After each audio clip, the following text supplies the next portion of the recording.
આજે આ તમામ આરોપીઓમાં રાજકોટ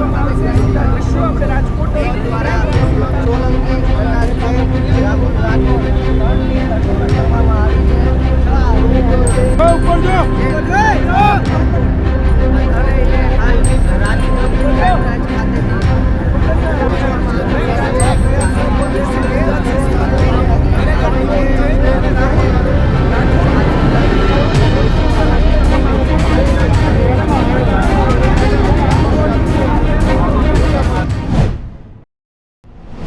રાજકોટ બાર એસોસિએશનનો વાઇસ પ્રેસિડેન્ટ છું. આજે તપાસનીશ અધિકારીએ 3 આરોપીને રજૂ કરેલા, 14 દિવસની રિમાન્ડ માગેલી, 14 મુદ્દા હતા. એ 14 મુદ્દા સંબંધે રાજકોટ બાર એસોસિએશનના ઇતિહાસમાં પ્રથમ એવી ઘટના છે કે રાજકોટ બાર એસોસિએશનની સંપૂર્ણ બોડીએ એક વકાલતનામામાં સહી કરી અને આરોપીઓની વિરુદ્ધ રજૂઆત કરવા માટે ઊભા રહેલ. મુખ્ય રાજકોટ બાર એસોસિએશનની રજૂઆત એ હતી કે 14 મુદ્દાની રજૂઆત તપાસનીશ અધિકારી દ્વારા કરવામાં આવેલી. એ સંબંધે આરોપીઓ જે છે એ આરોપીઓને સવાલો પૂછવામાં આવેલા, આરોપીઓએ એક પણ સવાલના જવાબ આપેલા નથી.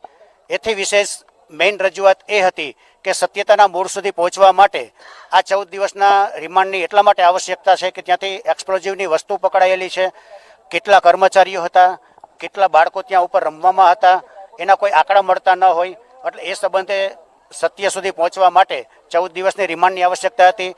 એક રાજકોટ બાર એસોસિએશન દ્વારા બીજી એક રજૂઆત કરવામાં આવેલી કે તંત્ર છે એ આમાં જવાબદાર છે, કારણ કે રાજકોટ જ નહીં પરંતુ ગુજરાતમાં એક પછી એક આવી ઘટનાઓ ઘટતી જાય છે અને આ ઘટનાઓ સંબંધે નામદાર ગુજરાત હાઈકોર્ટ દ્વારા પણ માર્ગદર્શિકા આપવામાં આવેલી છે. તેમ છતાં આવી કોઈ માર્ગદર્શિકા ફોલો કરવામાં આવતી નથી અને એક પછી એક આવા બનાવો બનતા જાય છે. એટલે તંત્રની ઘોર બેદરકારી છે, જેના કારણે આ બનાવ બનવા પામેલ છે.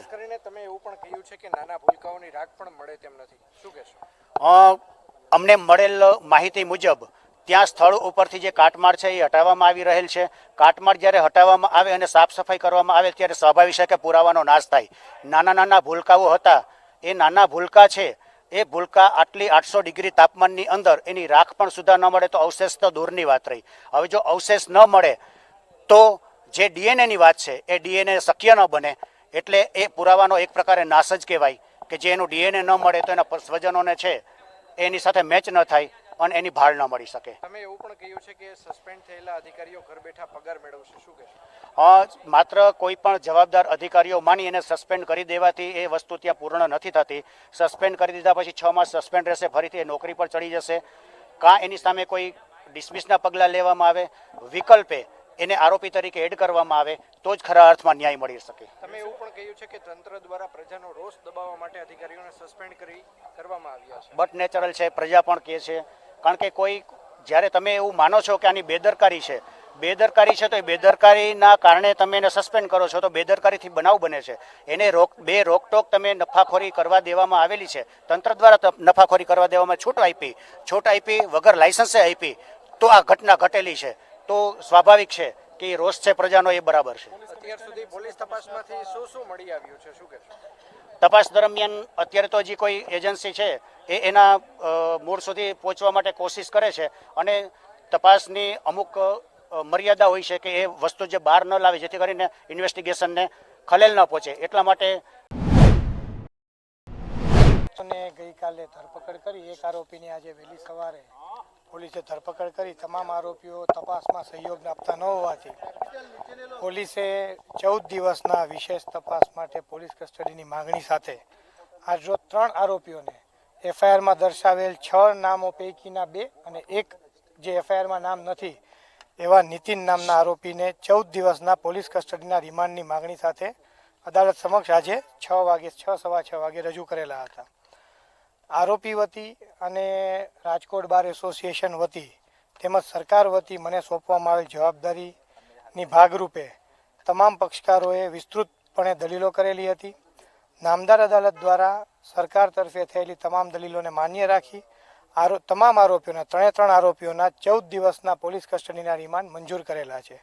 10 જૂન 2024 ના સાંજના 5 વાગ્યા સુધીના પોલીસ કસ્ટડીના રિમાન્ડ મંજૂર કરેલા છે. તુષારભાઈ 14 રિમાન્ડના મુદ્દા હતા, તેમાં મહત્વના રિમાન્ડના મુદ્દા કયા કયા, કઈ તપાસ માટે રિમાન્ડ માંગવામાં મુખ્યત્વે જે નાસ્તા ફરતા આરોપીઓ છે કે જે પાર્ટનરશિપ ડીડ જે પોલીસે કબજે કરી છે, એ પાર્ટનરશિપ ડીડમાં જે પાર્ટનર તરીકે મુખ્ય કાવતરાખોરો પૈકીના જે આરોપીઓ છે એ લોકો હાલ નાસ્તા ફરતા છે, તેને પકડવાના છે. તેમજ જે તમામ પુરાવાઓ પોલીસે અત્યાર સુધી એકઠા કરેલા છે તે તમામ પુરાવાઓને આરોપી સમક્ષ મૂકી અને આરોપીના તે બાબતે કથનો નોંધી અને વિશેષ સચોટ પુરાવાઓ ભેગા કરવાના છે, જે મુખ્ય મુદ્દાઓ પર રિમાન્ડની માંગણી કરવામાં આવેલી હતી. આરોપીઓએ પણ દલીલ કરી હતી. આરોપીઓ તરફે અમારી એરેસ્ટ ઇલીગલ છે, એરેસ્ટના કોઈ કારણો નથી, એવા ક્ષુલ્લભ કારણો દર્શાવી દલીલો કરેલી હતી અને સર્વોચ્ચ અદાલતનું જજમેન્ટ રજૂ કરેલું હતું. જે ખરેખર સર્વોચ્ચ અદાલતનું જજમેન્ટ આરોપી તરફે રજૂ કરવામાં આવ્યું તે PMLA અને UAPAના કેસોમાં રજૂ થઈ શકે તેવું હતું. જ્યારે આ કેસમાં 10 વર્ષથી વિશેષ સજાની જોગવાઈવાળી બધી કલમોનું FIRમાં ઉલ્લેખ છે અને પોલીસે પોતે સેટિસ્ફાય થયા બાદ આરોપીને ધરપકડ કરવા જેટલા યોગ્ય પુરાવાઓ મળ્યા બાદ આરોપીઓની ધરપકડ કરેલી હોય એ દલીલો કોર્ટે સ્વીકારેલી નથી.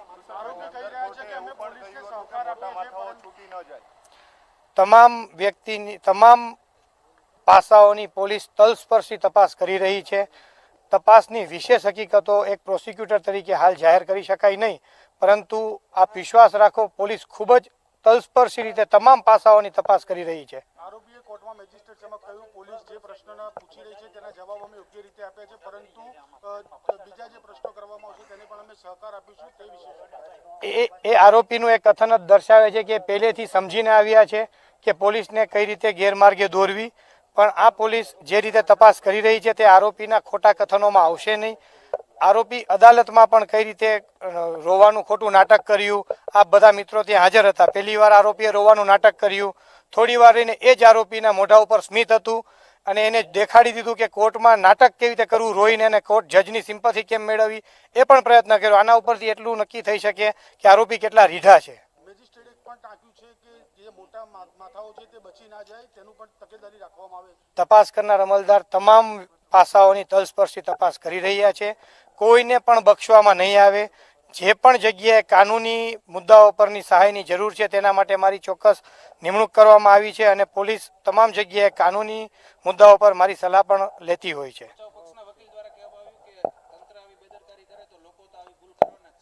બચાવ પક્ષના વકીલ દ્વારા એવું કહેવામાં નથી આવેલું. બચાવ પક્ષના વકીલ દ્વારા તો એવું કહેવામાં આવેલું હતું કે આવી ભૂલ તો થાય, એનાથી શું, આવી સાવ નિર્ભર રીતે આવી ખરાબ રીતે આ કહેવામાં આવું તો બને, એમાં શું, આ હકીકત